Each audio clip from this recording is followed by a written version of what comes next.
People say, we don't gas Jews. You know, that's the thing they always say. We're not Nazis, we don't gas Jews, but we do a lot of what the Nazis used to do. So I want you to imagine now that it's midnight and you're in your own home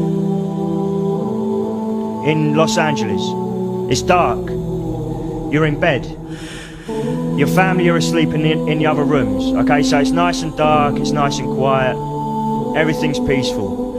And whilst you're asleep, 25 armed men, we've got shotguns, assault rifles, grenades, explosives.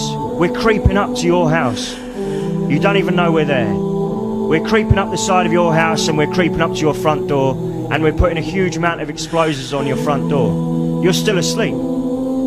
The first thing you know about us coming in is bang, the explosives go off on your front door. There's dust everywhere, your ears are ringing, it's still dark, and before you can realise what's going on, you know, it's like the biggest firework you've ever heard has just gone off in your house. You can hear men in your house, downstairs, you can hear these men, they're coming in. They're coming up the stairs, you can hear them in the rooms downstairs. Heavy footsteps coming up the stairs, kicking your door in.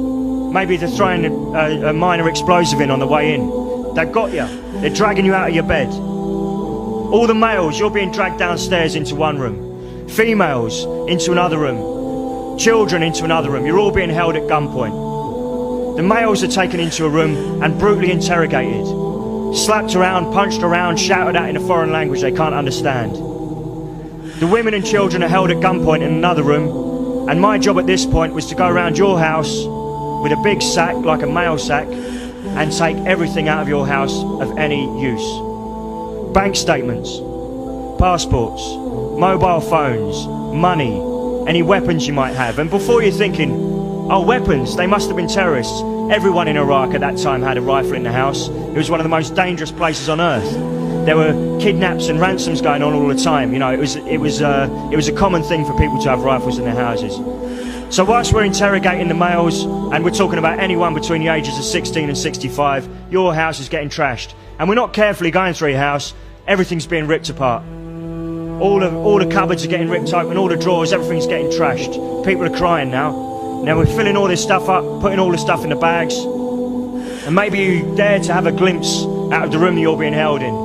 After 20 minutes, we've got everything that's in your house into these 3 bags. And your dad or your brother or your husband or whoever it is, he's in the hallway.